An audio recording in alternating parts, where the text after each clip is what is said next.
ठीक है, मैं श्रीधर रेड्डी साहब आपके पास लौटूंगा। इस वक्त एक बड़ी खबर आ रही है, बता दें चंद्रबाबू नायडू के आरोप पर जगन मोहन रेड्डी ने पलटवार किया है। जगन मोहन रेड्डी का कहना है कि तथ्यों को तोड़ मरोड़ कर पेश किया गया। चंद्रबाबू नायडू झूठे आरोप लगा रहे हैं, उन पर कार्रवाई होनी चाहिए। साथ ही उन्होंने कहा कि उन्होंने कार्रवाई के लिए चिट्ठी भी लिखी है। अब ये देखिए, आरोप प्रत्यारोप का खेल शुरू हो गया है। उन्होंने कहा कि तथ्यों को तोड़ मरोड़ करके पेश किया जा रहा है। How Chandrababu Naidu has twisted the facts and why action should not be taken on Chandrababu Naidu for having done so. How Chandrababu Naidu has twisted the facts and why action should not be taken on Chandrababu Naidu for having done so. How Chandrababu Naidu. चलिए, MIM से दानिश कुरैशी साहब भी मेरे साथ हैं। दानिश कुरैशी साहब, अभी आपने बीआरएस के स्पोक्स पर्सन श्रीधर रेड्डी को सुना। उन्होंने कहा कि इस मामले को पॉलिटिसाइज नहीं किया जाना चाहिए, लेकिन यहां पर मेरे साथ शेख अलीमुद्दीन असादी साहब भी हैं, जिन्होंने कहा है कि यह मामला ही पॉलिटिक्स का है। वहां पर वाईएसआर की सरकार को टारगेट करने के लिए टीडीपी ने इस तरीके के आरोप लगाए हैं। आपका क्या कहना है इस पर? देखिए, मुझे लगता है कि सिर्फ एक मंदिर की यहाँ की बात नहीं है। जहां कहीं भी जिस किसी भी मजहब की जहनियत है, उसको बिल्कुल एक फ्रूटफुल और एक अच्छा सा वातावरण दिया जाना चाहिए, चाहे वो मंदिर हो, मजार हो, चर्च हो या कोई भी जगह हो। ये जिम्मेदारी बनती है सबसे पहले सरकार। अब हो ये रहा है कि सरकार इसमें राजनीति करने के बजाय काम करना चाहिए था कि भाई अगर मंदिर है तो उसमें किस तरीके से चीजों का ख्याल किया जाना चाहिए, ताकि जिन लोगों की आस्था जुड़ी हो उनको कहीं ना कहीं ठेस ना पहुंचे। लेकिन हो ये रहा है, अगर हम सुबह से लेकर शाम तक चीजों को अगर एनालिसिस करेंगे तो आपको समझ में आ जाएगा कि हमारे पास हाइब्रिड कुछ भी नहीं बचा, कुछ भी मतलब कुछ भी नहीं बचा। अब रह गई बात पॉलिटिसाइजेशन। जहां तक पॉलिटिक्स का सवाल है, मुझे ये लगता है कि ये पूरा मामला जो है, इस पर पॉलिटिक्स नहीं होनी चाहिए। इस पर एकमत होकर बात करने की जरूरत है कि कहां किया, किसने किया, जिसने भी किया उसके खिलाफ काम होना चाहिए। अगर हुआ है तो, नहीं हुआ है तो ये राजनीति भी नहीं होनी चाहिए, क्योंकि ये धार्मिक आस्था का सवाल है। अब दूसरे नंबर की बात की, एक तरफ है चंद्रबाबू नायडू और दूसरी तरफ है वाईएसआर। मुझे ये बता दीजिए कि ये दोनों ही लोग जो हैं इस तरीके की आप एक दूसरे के ऊपर जो वो कर रहे हैं, आरोप आरोप कर रहे हैं, इसके बजाय होना ये चाहिए कि दोनों को बैठ के ये बात करनी चाहिए थी कि इस पूरे मामले में हुआ क्या है और उसमें अब क्या किया जा सकता है, ताकि लोगों की जो भावना है वो हक ना हो। उसके बजाय बैठ के भारतीय जनता पार्टी या वो कर रही है, उनकी भगिनी संस्थाएं जो है वो पॉलिटिक्स कर रही है। मुझे लगता है इन पॉलिटिक्स से बाहर निकल गई।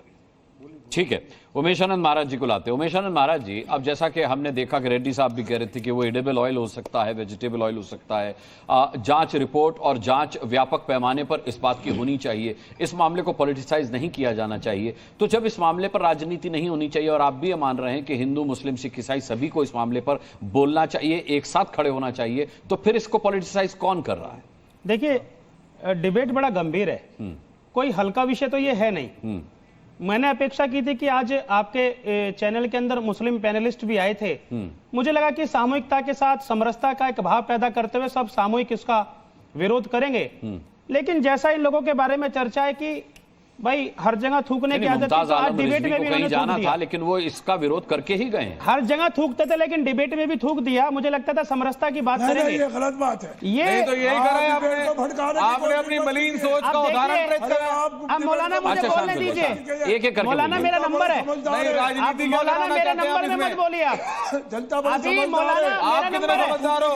अब मेरा समय खराब कर रहे हो मौलाना। एक मेरा समय मत खराब करो। देखिए, आप थूकने की बात, अरे भैया जो सच्चाई है वही तो बोल रहे हैं। बोला आपके बीच में, मौलाना आप बीच में ना बोलो, बोला आपके बीच में बोलो। नहीं ठीक है, असादी साहब आपने आपत्ति दर्ज करा दी, अब शांत। देखिए, उमेश आनंद जी, इतना बड़ा गंभीर विषय है कि जब वहां पर कोई शासन सत्ता में था तो वह जगन मोहन रेड्डी के शासनकाल के अंदर यह घटना प्रारंभ हुई थी, तो निश्चित तौर पर पॉलिटिकल बैकग्राउंड तो यहां आएगा।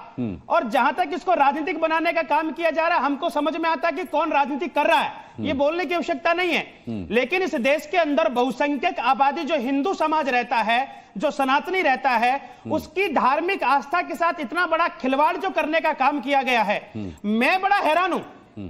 घटना घटी हिंदू धर्म के साथ, मंदिर हिंदुओं का, और देखिए बड़े दुर्भाग्य की बात है कि इसमें मुस्लिम पैनलिस्ट अपनी बात को रखने की बात कर रहे हैं। एक तो यहां तक कहने की बात कर रहे थे कि भैया घी महंगा हो गया, इस सरकार में हो गया। अरे भाई सरकार का मैटर नहीं है, केंद्र का मैटर नहीं है। एक तिरुपति मंदिर है, प्रसादम है, उसके अंदर चर्बी मिलाई गई है। और समय क्यों लग अरे गया? मौलाना क्या समय लग गया? मौलाना, क्या हो गया? फिर बीच में बोल रहे हो? अरे क्या समय लग गया? क्या समय लग गया? मैं लाता हूं। बीच में क्यों बोल रहे तो हैं? जब जो चीज निकलेगी जब मौलाना, बोला ही जाएगा। ये हिंदुस्तान नो ऐसे बात है। लाता हूं। आपको बोलने नहीं होगा। कैमरे पर देखकर मौलाना, बोलो। कभी एक दूसरे को देखकर कभी बोलो। इतना बोल पा रहे हो? मौलाना, कभी तभी ठीक। बोल रहे हो? ठीक। बेअर्थक बात है, आप इसलिए कर पा आगे रहे ठीक है, हो। ठीक। मैं क्या कह रहा हूं, देखिए कितनी गंभीर बात है, मुझे बोलनी नहीं चाहिए लेकिन ये बीच में इंटरप्ट करते बोलना पड़ता है। जी। भैया हम तो घी खाते हैं, आप चर्बी खाते हो क्या? अरे मैंने पहले आप कहा चर्बी तेल खाते हो? ये कह रहे सरसों का तेल हम तो खाते घी हैं भाई। खाते हैं, तुम चर्बी खाते सरसों हो। का तेल। बोलने पर मजबूत करते हो ठीक। आप लोग हम लोगों को। अरे हमारे हम बीच लोग में क्या बात कर रहे हो? क्या खाते हो? आपकी तो बोल क्यों रहे हो? सुनना ऐसी बात बोल क्यों रहे हो? ठीक है, अमन जी लाता हूं आपको, अमन जी लाता समस्या हूं। हिंदुओं की है, एक बहुत बड़ा आघात हमारे साथ हुआ है। हाँ। इस देश का करोड़ों करोड़ों हिंदू इनको माफ नहीं करेगा। आप कल्पना अरे करके इन्होंने क्या देखिए, किया है? 1857 अरे इन्होंने के क्या किया है? प्रथम स्वतंत्रता हाफिज गुलाम संग्राम सरवर में को लाते कारतूस के हैं। अंदर हाफिज चाबी गुलाम थी, सरवर साहब। चर्बी थी। एक हाफिज दूसरी गुलाम घटना सरवर घटी है साहब। कि हमारे मुझे- मंदिर में चर्बी का काम प्रारंभ कर दिया। हिंदू आस्था के साथ खिलवाड़ है, इसलिए मौलाना पहले जानकारी प्राप्त करो। हम घी खाते हैं, तुम चर्बी खाते हो, तो तुम्हारी बुद्धि खराब है। तुम्हारी बुद्धि खराब हो चुकी है, तुम्हारी बुद्धि खराब हो गई है, बुद्धि खराब हो गई है। तेल